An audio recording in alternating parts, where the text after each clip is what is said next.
Tapi kalau kita lihat terkait tadi keamanan data tentunya yang tadi Pak Sucipto juga katakan. Gimana sih Pak sebenarnya DJKI menjamin keamanan data para pemohon kekayaan intelektual ini? Baik, terima kasih Mas Gibran. Perlindungan untuk keamanan data itu kami sedang mempersiapkan perlindungan data dari semua lini. Karena kalau kita bicara memberikan perlindungan data hanya satu data center, maka itu namanya tidak maksimal. Karena apa? Kalau terjadi gempa bumi atau terjadi human error atau terjadi apapun, itu akan mengakibatkan fatal. Nah, sehingga kami ke depan sedang dan sudah mempersiapkan untuk membuat aktif-aktif. Nah, aktif-aktif ini tujuannya adalah untuk memberikan perlindungan data kepada masyarakat. Sehingga nanti data yang ada, storage yang ada, itu betul-betul selalu ditingkatkan dan selalu mengikuti perkembangan berdasarkan kesadaran masyarakat yang ditanyakan Mas Gibran tadi. Sampai sejauh mana kesadaran masyarakat atas pendaftaran kekayaan intelektual ini. Oh, ternyata saat ini sudah nyampe di angka sekian persen dari target yang ada. Tidak hanya sekedar untuk menumbuhkan PNBP-nya saja, tapi untuk memberikan jalan, peta jalannya sistem yang ada untuk memberikan perlindungan itu harus dibangun dengan baik, harus dibangun dengan sistematis. Nah, ini juga saya sampaikan dari awal tadi Mas Gibran bahwa SDM kita juga harus kita perkuat juga. Kemudian untuk sistem yang selama ini misalnya kurang bagus ya kita buat bagus. Misalnya kita harus membuat artificial intelligence. Betul. Fungsi dan gunanya untuk memberikan kemudahan masyarakat, kemiripan-kemiripan yang ada itu bisa terjawab oleh sistem. Bila perlu sesuai dengan apa yang menjadi harapan dan keinginan Kementerian Hukum dan HAM, Pak Menteri atau Pak Dirjen juga, ya kita semuanya kalau bisa by system semua kenapa tidak?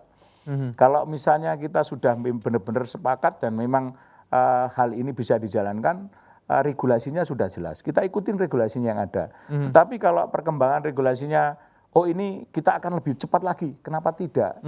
Itu prinsipnya Mas Gibran. Ada tidak Pak kendala untuk mendaftarkan dalam kekayaan intelektual Pak dari para pelaku usaha Pak? Selama ini yang mungkin diberikan masukan begitu.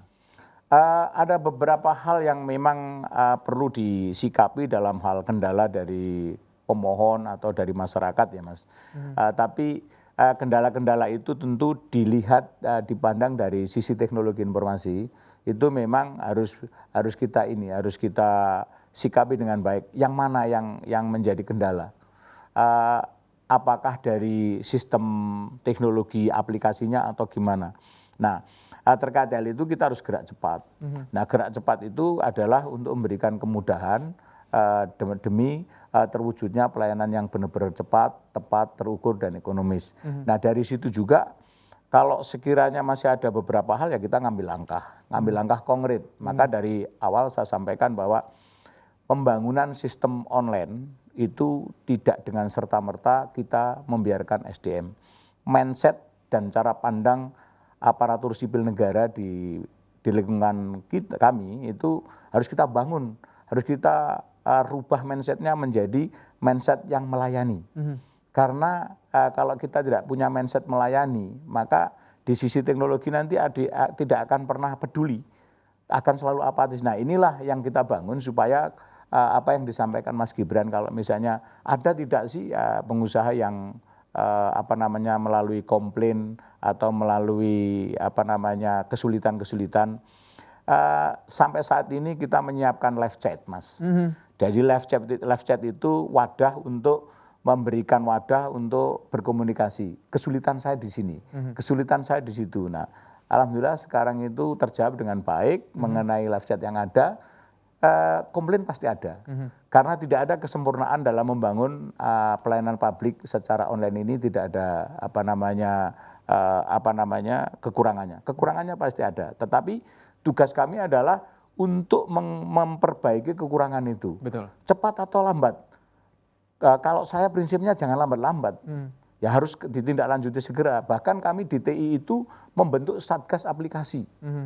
Kenapa? Supaya teknis internal dan teknis dari masyarakat itu bisa teratasi segera. Sehingga kelambanan atau komplain dari masyarakat. Nah, kolaborasi antara wadah yang mengelola live chatnya itu lebih proaktif untuk menyampaikan ke teknologi informasi. Dalam hal ini saya selaku Direktur Teknologi Informasi itu untuk bisa mendapatkan hasil live chat yang ada. Atau dari TI sendiri memantau live chat yang ada.